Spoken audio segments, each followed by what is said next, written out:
Welcome, Barrie Trower, to White TV. Thank you. It's a very big honor for us that you take your time and give us an interview. We are a big admirer of yours and your courage that you go out with the message that there are enormous dangers in VLAN and cell phone technology. And perhaps we could start with a short background that we understand your competence and how much knowledge you could collect, that you know what you know today. Yes, I started in 1960. I studied all aspects of microwave warfare with the military. In Great Britain? In Great Britain, yeah. Yes. Yeah. All aspects of microwave warfare. I learned about the dangers, how they can affect the human body, as well as, of course, radar and military uses. Yeah. And a small part of my work after, for 11 years, was because microwaves during the Cold War were used as they are today as stealth weapons. They are perfect weapons, yes, because people do not know they are being targeted. And any government can and has targeted individuals, groups of people, whole streets of people. You can target people with low level over 18 months, 2.5 years, and you can cause serious neurological damage, serious physical damage, and of course cancers. And change the mind. Easily change the mind. At that time, whilst I was questioning sort of captured spies or agents, which I emphasise was a small part of my work, I learned of the dangerous frequencies being used in other countries, because all countries were experimenting as they are today. I had a list of about 30 frequencies that could cause about 50 serious neurological and physical disorders, including cancer. Cancer, yes. They can induce cancer. Yeah. For instance, 6.6 pulses or modulations a second can induce sexual aggression, yes, in men. Other pulses can make you feel suicidal. Other pulses can make you indecisive, lethargic. You can have pulses that will affect your vision because it interferes with the natural frequency of the eye. You can affect the heart quite easily. You can affect the glands. Make a heart attack. Oh yeah, yep. You can also affect the glands in the body and change the hormone levels that will then change the behavior. So I did this for 11 years. I mean, I knew then about 30 pulse frequencies. Now they have a list of about 600. And they can be delivered to anybody, anywhere, by any government, even people who don't like you now. Day or night, when you're sleeping, walking around, the technology is there. And it is a perfect weapon because most of the time you don't know you're being attacked. And a tremendous success for a government is if they pick on a lady or gentleman unsuspecting and they can pulse that lady or gentleman's brain, cause a known psychiatric disorder, paranoid schizophrenia. They go to a psychiatrist, they are diagnosed, they are referred to a psychiatric hospital where they can still be targeted. and they can spend the rest of their life in a padded cell or in a psychiatric hospital, and that is a success. Without being sick. Without being sick. And if they just turned the frequency off, they would recover. Yes. That is a success. And we're not talking one person here, we're talking hundreds of thousands over 40, 50 years in many countries, hundreds of thousands. And the race is on to find the perfect microwave weapon where you can just, almost like a radio, tune the dial for aggression, suicide, whatever. I heard about that there are already technical devices. You hang it around your neck, a little pult here, and then you can have some sparks and steer. Have you heard about that? No, I haven't heard of those, no. We had in Stockholm in Sweden a horrible case some years ago where a man took the car into the pedestrians zone where no cars are allowed in the old town of Stockholm, and he killed a lot of people by just taking the car and going and driving over them. And he said to his excuse, there was a man in the corner behind me who had this, and he steered me. There are ways. I haven't heard of that method, but I have heard of other methods where people can be reprogrammed to do, for an experiment, to do what the government wants them to do. And in fact, it's incredibly easy. You can break the average person down for total reprogramming in just 30 hours. And that's without pain, without hypnosis, without drugs. The average person can be broken down in 30 hours. Usually, all they have to do is put you into a cell, no food, no water, no sound, and you're in total darkness. Absolute darkness. No sound, no water, nothing. And within 30 hours, you are hallucinating. Really hallucinating. Then, and this is so easy, I mean, I could do it. And then with, they call it synthetic telepathy. Microwaves can go right into the brain, and you hear a voice. Yes. And the psychiatrists beforehand, or the investigators, they would know a voice which you found comforting. Now, for a lady, it may be, if she loved her grandfather, it would be her grandfather's voice. Oh, really? If you are religious, it would be an angel, or Jesus, or Mohammed, or somebody. But when you've been in for 30 hours, and you're hallucinating, then the voice comes in. And of course, they can do this straight through the wall. Yes. The voice comes in, very soft, very soothing, very calming. Are you in trouble? I really am so sorry. Let me help.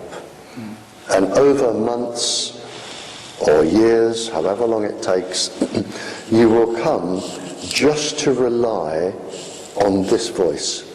And if you don't do what this voice suggests, then the voice disappears and you're back in trouble. So you learn, a bit like heroin, Yes. you learn to depend on this very friendly voice. And if you talk to the voice and you're agreeable with the voice, you get food and you get light and then when you go home, the voice can wake you up in the middle of the night when you're sleeping and ask you questions, and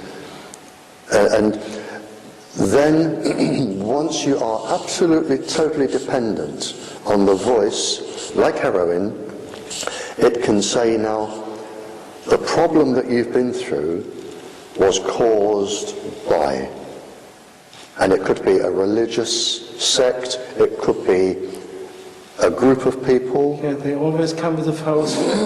A group of people, dark-skinned, fair-skinned, whatever, but it will be somebody. And they would say, now what I need you to do is help us defeat these people. And the next thing you've got is a bomber or a murderer, and it can be done. For example, Mikhailo Mikhailovich, he was convicted of killing the Swedish Foreign Minister Anna Lindh in 2003. Yep. He said, I had so strong voices in my head, they gave the order to kill her. Yep. And that was for me a clear evidence that he was mind controlled, that he is innocent, he was just a tool. Yep, but of course you can't prove it. And the government will say you're mad, lock him away. Yes. But it's a success.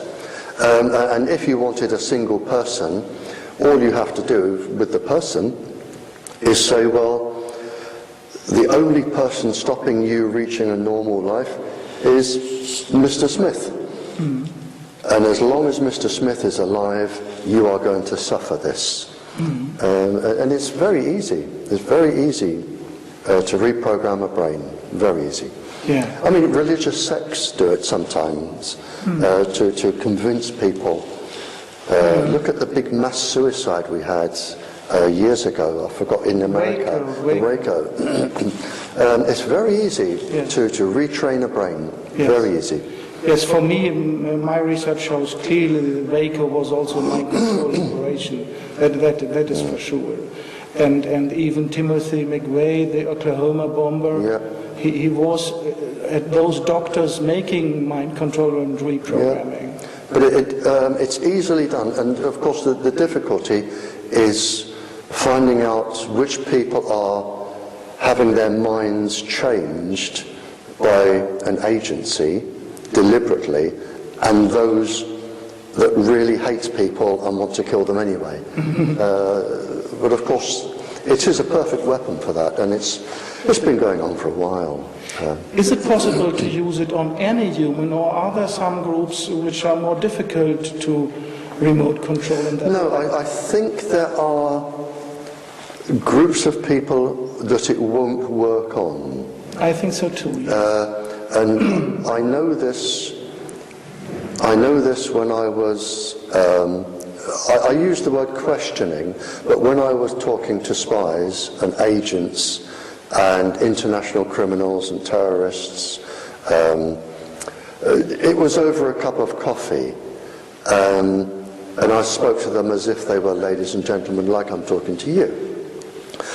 And if they wanted to talk, they did, and if they didn't, they didn't.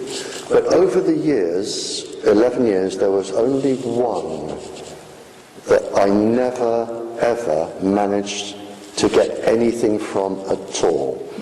There was one. And there are people who can resist.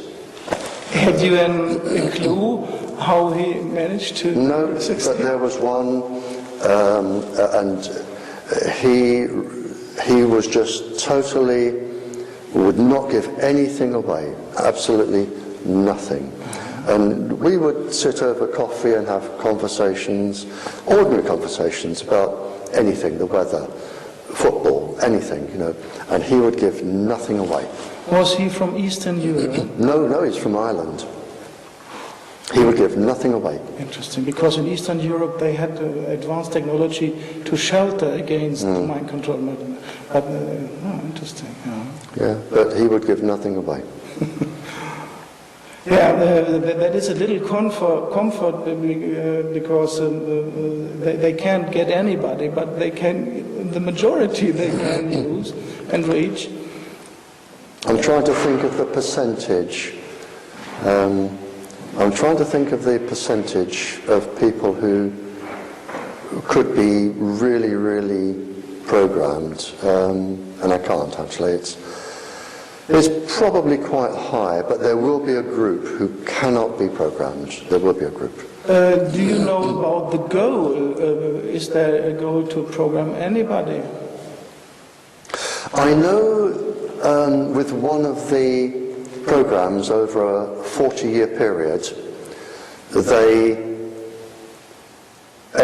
took 500,000 people. I know that they had pregnant women, children over the age of 4, Muslims, Catholics, prisoners, drug addicts, cramps, servicemen, the whole cross-section. But one thing they didn't publish was the failure rate. They said we can cause this by this percentage, but that they didn't publish the failure rate. They probably took the failures from one experiment and tried them with another. So it's unknown. It's unknown if you had 100 people, how many could be controlled. Probably I would think maybe between 80 and 90 could be controlled. Maybe 1 in 10 couldn't. And in Great Britain, one may suppose that it is MI5 controlling the technology. Strictly speaking, we should say England. England. Because the Scotch, the Irish, the Welsh, I've never known any of those to do what the English government are doing. They seem to act on their own, and as far as I know, they have never ever done it. It is the English government scientists, mainly from Porton down, the big government military research centre. Yes. Now, to give you an example, we have scientists in England and the people who control them, and these are all unelected people. In 1960, and this went to court, in 1960 they took 20,000 young, fit servicemen and women, and they injected them. They said they were flu injections, and they injected them with toxins, poisons, chemicals. A lot of them died, a lot of them suffered an agonizing life with joint problems, cancers, and 50 years down the line, just a couple of years ago, 50 years down the line, the survivors, and there were only a handful, the survivors managed to get this to court. Not a single government scientist was named. They have total immunity and anonymity from the law. We have government scientists who are above and outside the law, and they have permission to kill people, government scientists. And I think this is wrong. Yes. They have permission to kill people, and they have. And they've been taken to court, but the government refused to have them in court. They settled out of court. The same was with the CIA.